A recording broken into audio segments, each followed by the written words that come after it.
Hello, everybody, and welcome back to the Bed Hair Studios podcast, or maybe the Bed Hair podcast. Either work.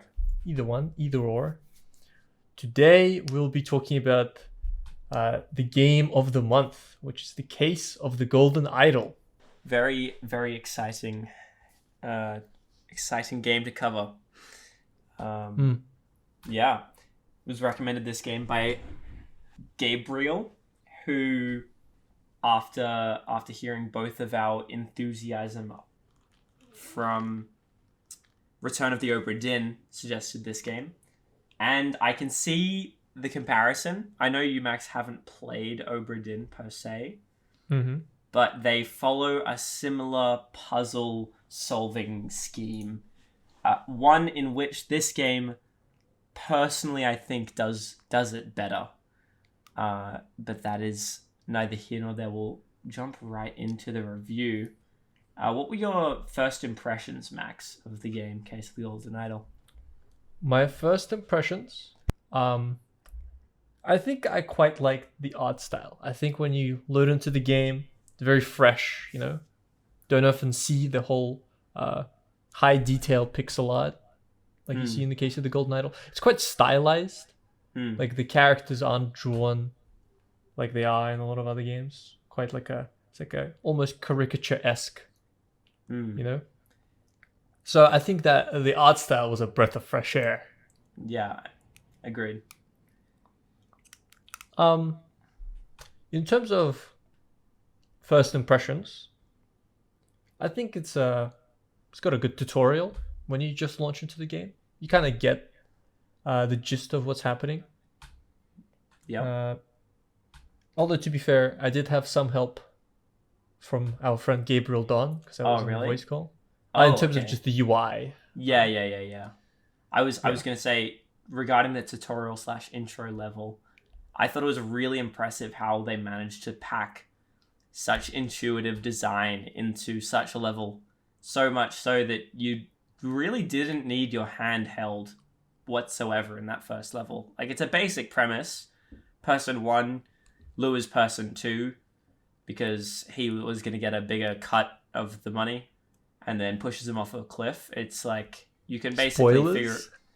Look, this is the tutorial level, my friend, okay? I don't think we have to put a spoiler warning on anyway. Grim.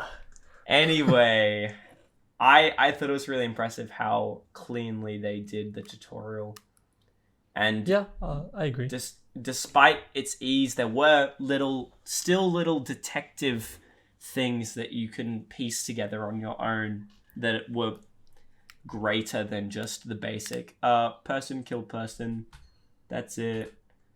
I really liked that as well. And like you said, the art style was just gorgeous. Really, really well done.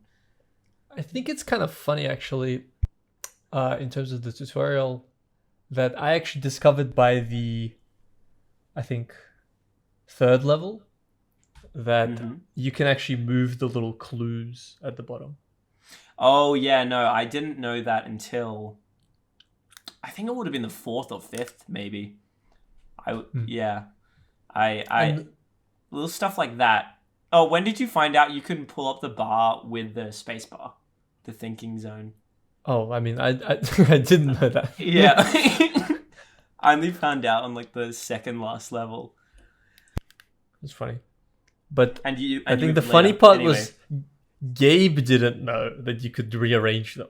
Really? Which, frankly, it would have been hell to play like that. That's crazy. That's insane. He probably wasn't clicking on the words in the fear that he's gonna click on them wrong. Dude, that's scary. Oh my gosh. Yeah, it helped a lot to be able to rearrange them. Like, to format so much. I only found out that you can reformat it, but it was probably only around level 5 or 6 that I started thinking about that. Yeah. Okay, moving on from the tutorial. I fear, at what point should I be comparing it to Obra Dinn? I guess I could I'll compare and contrast now because I think it's worthwhile in getting out of the way as to outline why I found this game particularly good on the puzzle side. So, how much of Obra Dinn do you understand, Max? I understand that you are a guy trapped on a ship in a snapshot of time, and you're walking around the ship, and you basically have a ton of just like names, and you have to fill out this person did this, and you have like 100 options for each field, and you have to get them right. Yeah, that's pretty accurate. And you have to figure out what happened on the ship. Yeah. So you're figuring out what's happened on the ship, and you're figuring out a couple different timelines in their semi-distinct zones. But the issue I found with Obra Dinn was it was nowhere near as, how would I put it? It's not the word binary, but contained. Obra Dinn was so much more, hey, here's all the information ever, and then here are the spots that it could go. Where do you reckon it could go? Oh, you got like 70% of that? Okay, you could move on to the next level. That's probably fine.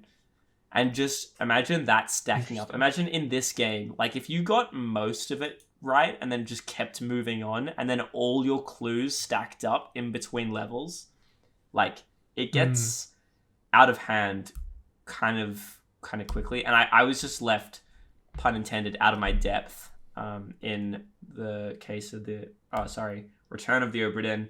Whereas in case of the Golden Idol, I loved how episodic, that's the word, episodic every level was, and how they still connected to each other, but it wasn't a prerequisite that you brought all the information you had from every single level all throughout it. I thought that was really, really, really well done. Yeah, that was pretty cool. I think in general, I quite liked it that you get a bit of an advantage if you kind of understand the level before it, because you can kind of piece some specific people that reoccur. That was so cool, and I so rarely used it, which I felt kind of silly in hindsight. Like, I won't spoil it, but there's a level in which a character, from what I could tell, reappeared. But then it said his name was different, so I'm like, oh, I just must be misremembering. And it's like, no, that character was undercover. They were trying to... And so, yeah, I found myself not utilizing previous information quite as well as I definitely could have. Whereas, how many levels do you reckon you used information to it from previous levels to like an important extent to give you a decent leg up? What percentage of them? I think actually the thing about the Golden Idol is that you don't know what each character is named. You have to piece that together. And I think that's actually like a large part of solving the puzzle. And I think the fact that you can bring the names of the characters from the other levels, that was actually pretty significant. So I found that quite useful. Because the thing is, you kind of solve it in pieces, right? You kind of, usually on levels, you piece together what all of the characters are called, and then you do what each of them did and so on, right? And you do like the main story. Yeah. And I think doing it like piece by piece, it was quite useful to be able to just like fill out the character sheet really easily, because I can attribute to this first name to this last name every time, you know? Yeah. So I think that was actually quite nice. And I think it didn't take away from that kind of aspect of like that investigation feeling. No, because you're still the investigator who worked the previous case, bringing his information to the new case he's assigned to, right? Yeah, exactly. So I think that was quite good. Yeah, other than that, I think actually the game does a really cool thing where you don't really know the entire plot until the very end, and it all kind of comes together. Yeah. I think that was kind of cool.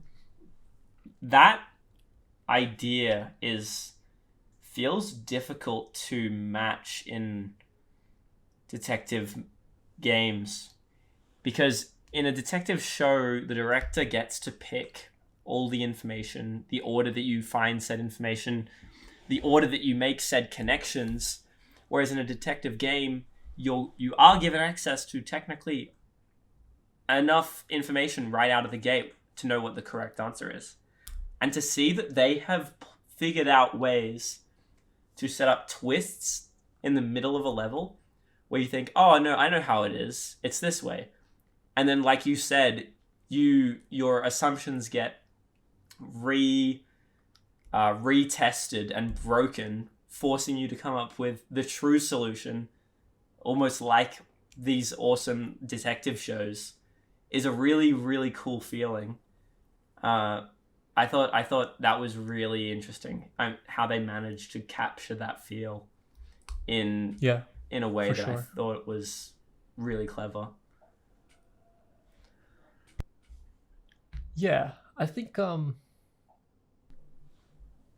are the good things. I really quite enjoyed the game. I think it was quite good. Mm-hmm. I did have a few gripes, but I think these are sort of unsolvable. Interesting. Although maybe in the Oprah did, it was okay.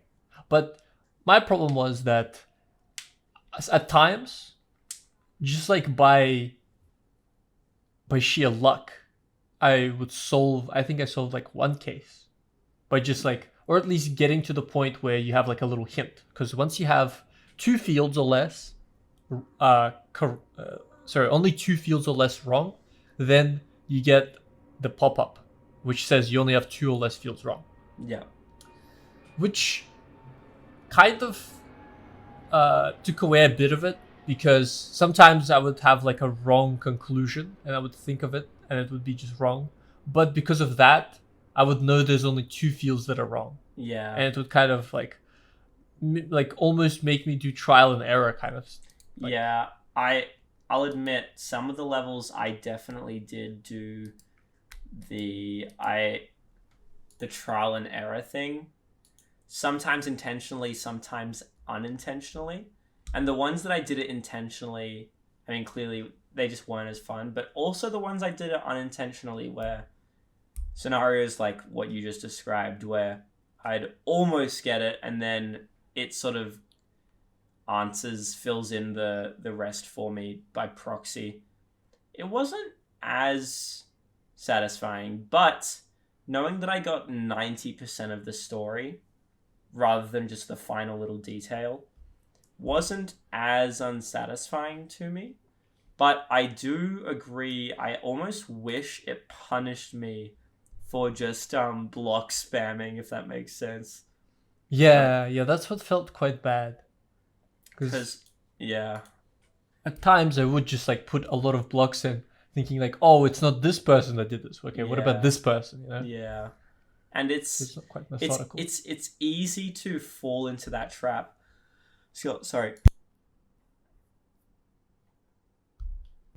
It's easy to fall into that trap just by I think the nature of games like this. Like, if you're solving a puzzle, it gets bloody annoying at a certain point. Not because it's unfun per se, but because you've hit a mental roadblock on, I actually am not sure where to go next. And so then I just find myself absent-mindedly like, oh, I'm so close. I just like swap this around. Oh, it's not that. I'll swap this around. Oh, I'm one off. Okay, I got it. Like that is really not satisfying. I wish I had the discipline the whole way through. You know what I mean? That's why I think like puzzle games that are not detective games do this quite well. Because like a game like The Witness, you can't just spam your way through. Yeah. Well, I mean, you could do it, but then like you're gonna get stuck on an even harder puzzle. That's true. And you're actually forced to go back and kind of understand the pattern, you know? Instead of like you solve the case and then you're just given the correct answer without doing all the mental process to do so. Yeah, interesting. So because detective games aren't necessarily building upon layers of logic, whereas like Talos Principle, The Witness, where these games have these distinct levels and you're learning new mechanics, because they don't have stuff like that where it's like, okay, next level, that gate that you just passed, now you have to know how to pass it twice, and then you have to go, oh crap, I have to actually learn what I did there. Whereas you're saying in this game, because it's by the nature of a detective game, it's who killed X, and then the next level is who killed X, and then the next level is who killed X. Well, it's like once you have the answer to the original riddle, you can never know that you're correct without knowing kind of like everything you need to know for the next level. Whereas with a puzzle, you can know that you're correct, but you might not know why you're correct. And so you said Oberdin might not have this problem as much? Yeah, because I thought there's like 100 people or something like that, 100 like different things you can put in. So even by randomly clicking through, you might not even get the combination, right? It's not quite that foreboding, because you do have roles of people. You do know what their jobs are. You do know their ages, their gender, and then you can sort of mentally group people and think, oh, okay, this looks like it probably was a deckhand, so let's try all the deckhands' names there, kind of thing. So it still does suffer from that, but I don't think... I think it might even be a cursed issue in the sense that, sure, you can force the player to type out the name each time, or anytime they get it wrong, it wipes out their guesses in the other spots, forcing them to really think about what they want to enter. But at the same time, I think there's a certain point where you have to let a detective game be a detective game, and not being an actual detective, right? Like it's ultimately a simulation, and you're ultimately given a lot more information than somebody actually doing the job would get, right? Yeah, I guess like in some ways it shouldn't be like this kind of roadblock frustrating, you know? You should be able to, if you choose to, just spam through your way through. Yeah, because like ultimately, what some of the fun of a detective game is just the story, right? Yeah. Which ties in to the next point, which was hints. I did not use any hints in my playthrough. Did you happen to? Same. Zero hints. Not shaming. Zero hints. I almost used the hint on the crime scene murder level scene. 9. Don't get me started on level 9. Oh my lord. But well, actually, wait. I just wanted to say one more thing on the other topic. Oh yeah. So also the cool thing about The Witness is that it's got this kind of solution in that whenever you're stuck on something, you can always just go and do something else, because there's a whole map and there's a whole different thing, you know, in each corner of the map. You can be doing a different type of puzzle. So it's circumvents the problem of hitting that roadblock by actually providing other avenues for you to explore while your subconscious works on it in the background, kind of thing. Exactly. And it's all the more satisfying coming back and finally getting it. Yeah, that is an interesting idea. I'm trying to remember. I haven't played Talos Principle much, as I told you, but I think you have the option for doing different levels. I'm not quite sure, but what sparked my thoughts on hints was you were talking about sometimes they are games and sometimes they are just stories that people want to enjoy. And I was watching my girlfriend play through the first 4 levels. Yes, the first 4 levels.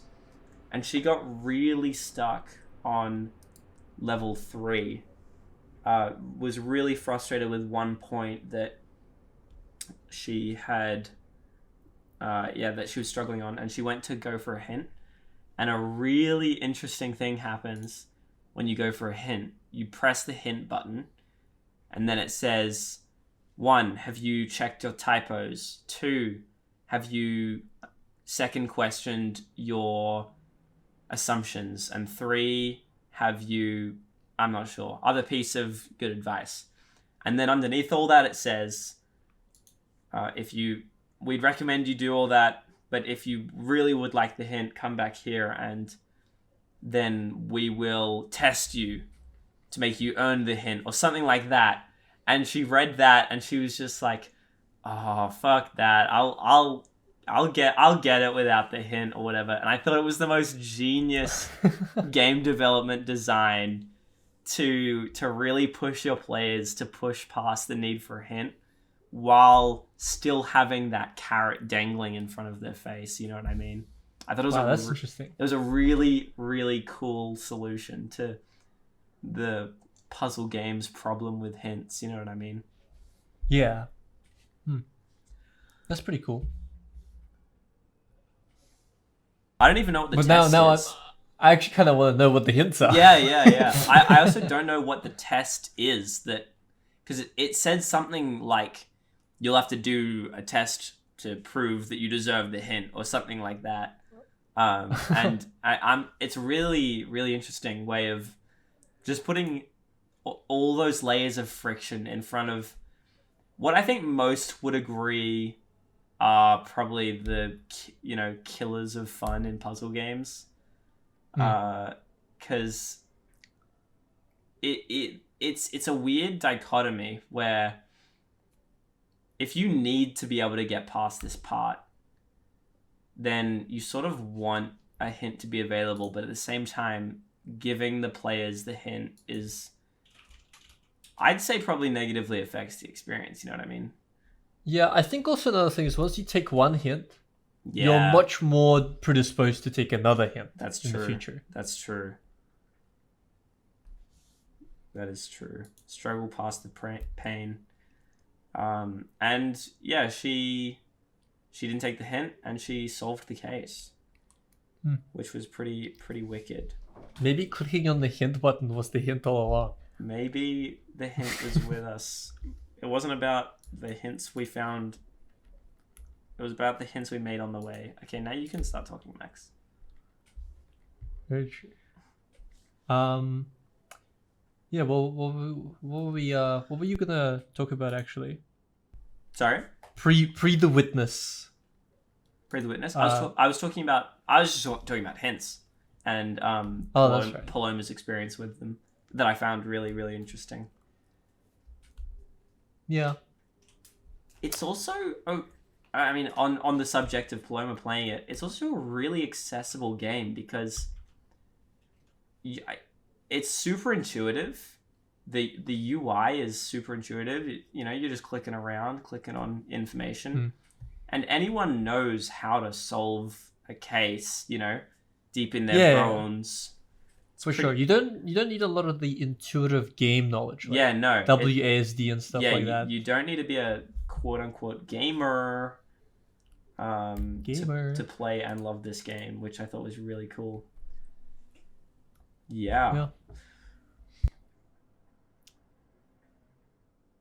Other than that, I think the story was quite entertaining. I enjoyed it. I was so impressed. It was pretty cool. Actually, to be fair, I think the last level, not as satisfying of a payoff as I expected, but the epilogue. That's true. The epilogue was cool. The epilogue was wicked. I think overall the story is quite good. In the end, I feel like the characters, other than the main character, got kind of cheated. They didn't really get like a satisfying kind of ending. Yeah. I mean, there's only so much you can do, I guess. Yeah, that's true. I think also in a game about people murdering each other as well, right? Yeah, that's true. But I agree that I thought the story was really good. Like at the start, it was just like haha, funny, goofy, and then as like you get round to like the middle and then closer to the end, just like the horrific the horrific beast rears its ugly head, and you're like, oh my god, this is getting ugly. This is getting bad real quick. And yeah, it's just for ranging from a simple, simple murder of a guy off a cliff to staging a heist on the man, assassination attempts, and then don't get me started on the cult. The cult is where dude, the cult. I oh my love God. the cult. Oh my lord. Dude, that was oh my griffin. That was my favorite part. Yeah, that was I thought that was quite wild when it switched to the cult. Oh yeah, I did not expect that. Yeah, the first cult level was like, what the heck is going on? Yeah. Big fan. What do you think? Oh, you go. I was just gonna say, I think also the variety of the levels, they were quite different, which was pretty cool. Yeah. Pretty interesting. Every level had a new thing. A lot of different ways people can kill each other. It's true. It was very impressive. And yeah, they definitely all had their own thing. There were certain levels to me that were just super intuitive and sort of felt like they solved themselves, and then certain levels that really required a big old think. The two that come to mind of those was 8 and 9. 9 being the unholy beast of wrangling different people's stories and trying to get to the bottom of who killed this fella. But then 8, I honestly almost think I after reading the very first piece of information, which was the rules of the Griffin and then the history of the Griffin, and then looking at the scene, I sort of deduced roughly what had happened. Do you know what I mean? Yeah. So there were definitely different difficulties, not only in difficulty of solving, but in difficulty of observing, because it is ultimately also a game about observing, not just passing data. Yeah, I had that with level 9. Certainly, I kind of figured out exactly what happened, except for this one tiny minute detail that I missed after clicking on it once, and then I spent something like an hour trying to figure it out. I need to know what this is, but shall we save spoiler zone? Are we even going to do spoilers for this game? I don't even think we need to, it would be it'd be kind of nice being able to talk about the end, Yeah, but at the same time, it feels kind of bad, because the thing that's the entire game is knowing the That's a good point. Okay, yeah, no, I say we'll just stick to spoiler free, and you can. And so you can't share with what this tiny detail is that you missed on 9 on the podcast, that is. Yeah, I'll tell you after. But Okay. It's like what matters is honestly afterwards I just kind of didn't see the little sparkle, since every clue actually has a little sparkle, right?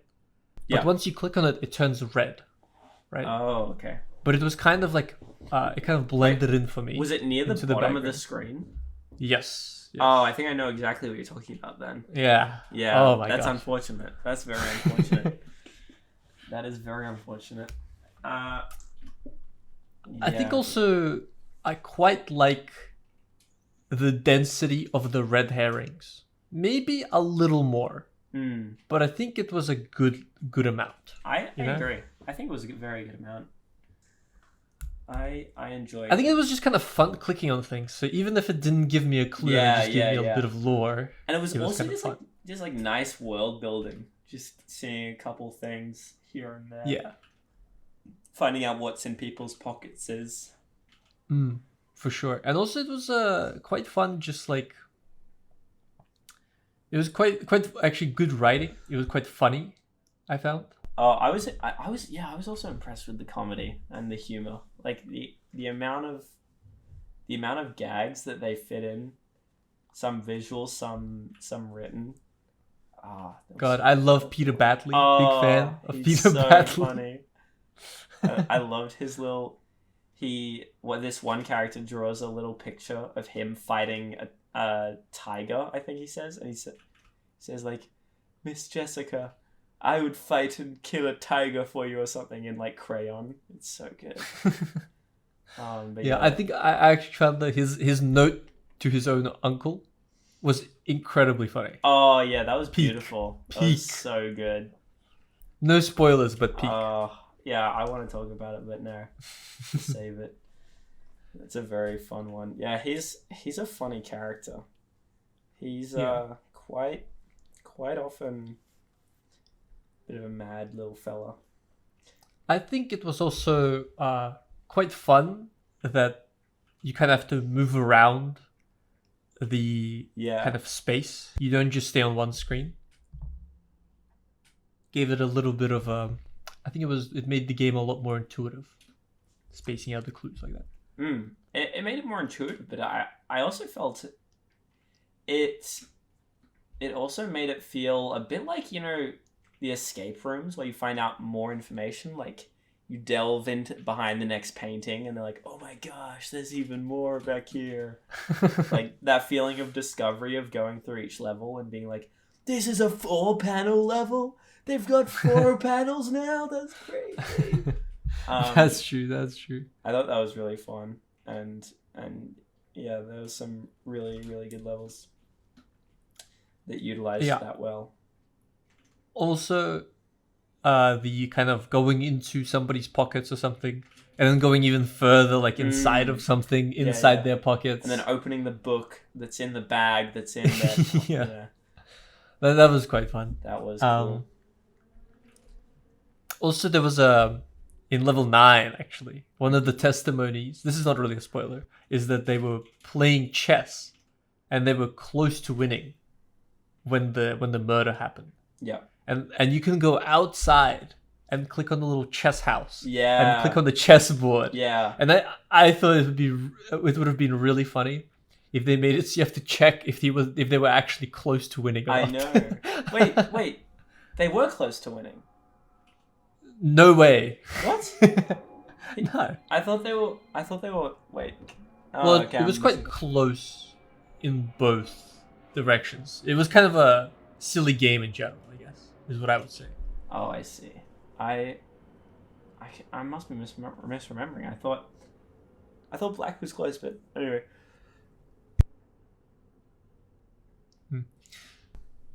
The dreaded level 9. I think it's just a nice detail. It's a nice detail. They do fill that game with a lot of nice details. Yeah, for sure. It's very fun. It is genuinely difficult to think of things that was bad about this game. You know what I mean? Like, I think it was the highest game on my Steam wishlist, rated by the players. And I can now see why. It's just difficult to think, genuinely difficult to think of what one would or could or should change. Yeah, I'm curious. Do you have any? Oh, maybe the music. I don't know. The music was good, but like after like 20 minutes of loops, started getting. I actually really like the music. The music was really good. The music was really good. My thinking is literally just the level that I was stuck on for a while. I'm like, I don't need to hear this anymore, man. I don't know. I really like the music, especially in little court level. Oh yeah, the court level was. I was a big fan of the court level. Yeah, it was quite fun. That level was the most. How do I put it? Logic puzzly. You know, like those logic puzzles where it's like, if the man with the blue suit and the black hat can't sit next to the man with the, that kind of thing. Oh yeah. It was quite mathy as well. Yeah, and that's not a to say it's bad. That was one of my favorite levels. And the premise is also just like harrowing. That is, It is quite funny. it is like this, like the scariest of the levels, right? Surely. Uh, yeah, yeah, for sure. I think it was kind of like, what's happening? Yeah. It's funny because there's multiple levels where it's like, what, this is Yeah. crazy. Yeah, yeah. As you figure it out as it goes. Yeah. Yeah, pretty awesome. Yeah, only problem with the game is it wasn't long enough. Make more levels. But I think they made DLC that maybe we should check out. Yeah, it was a For sure. very good one. So who was your favorite character? Is it Peter Batley? Good question. Yeah, I'd say Peter Batley. Who would you pick?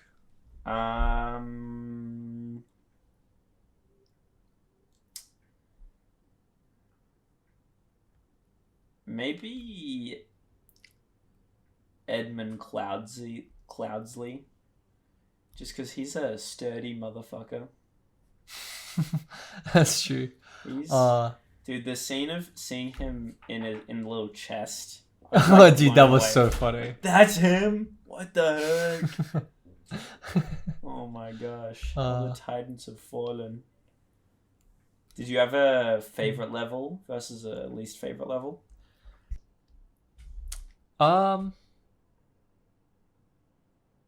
Good question.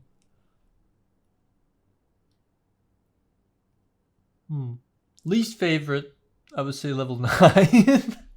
Yeah, Just because of that unlucky situation. That's fair.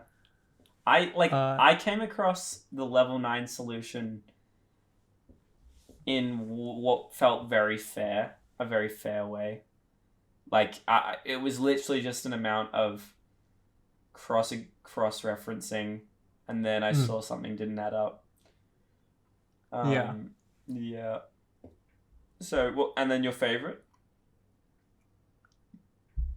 You know, I feel like if not for that, I would have level 9 as my favorite level.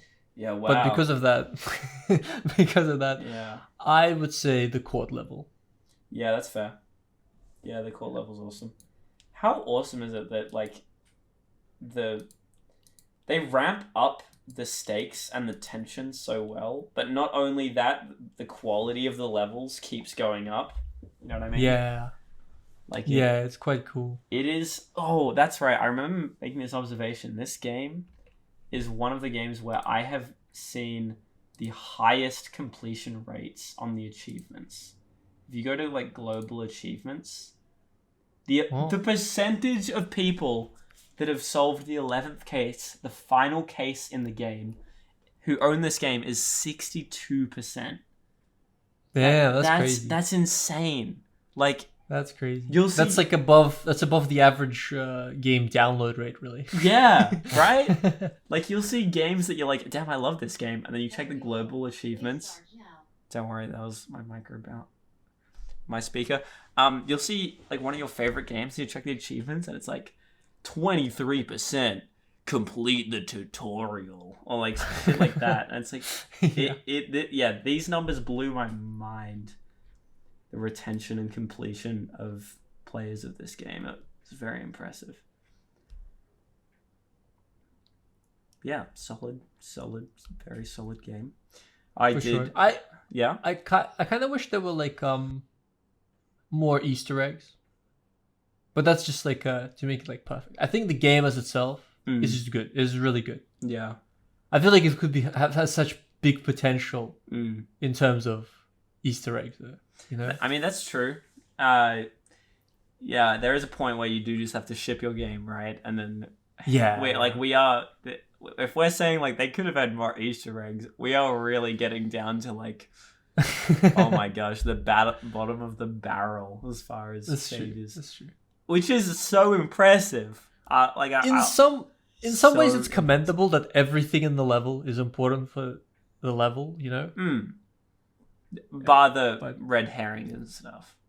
Yeah. But yeah, super impressive. I think I agree.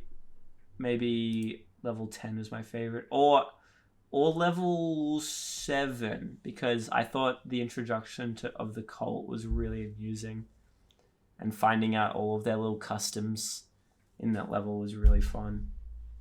And then I guess least favorite level I'd say might be the heist on the cabin.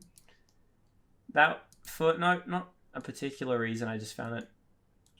I guess I didn't quite understand some of what was going on until I had already solved it. So that was sort of one of those a little bit brute forcey of the levels, which is on me, but still. Anyway, still very, very, very, very good game. Really good game. Yeah. Yeah, mechanics good. The sound effects were nice. Loved clicking stuff. Music was good. Yeah. That's I think some things, I don't know, this is not really a valid complaint, but something like the fact that some characters share a last name makes it so I can't. Some of the characters share a last name. Yeah. Which makes it so I can't arrange each of their names in full at the bottom. Oh, yeah. Which is kind of annoying, but obviously not a real complaint. Bro is reaching. Oh my lord. It's a very satisfying feeling getting the spot and having all the little icons disappear. You know what I mean? Yeah, yeah. It's so nice. That's true. Although actually it was kind of confusing when with the names I think it's perfect. But I had a bit of a problem where you're completing a side objective. Yeah, right? I know what you mean. And it only disappears half of the like yellow things or like half of the blue things. Because they're still technically usable in like the main objective. Yeah. So you then have to remember, oh, that's where I got the thing from. Yeah, I mean, that's just, sort of preference and what it would take to get used to. But yeah. Yeah. Is what it is. Oh, did you know you could press right click? Right click? For what? If you right clicked on a piece of information, it wiped it. Instead of you instead of you having to drag it back to the box. Okay. I found this out on level 11. This was not an early brand new thing. But yeah. Yeah. Anyway, that's that.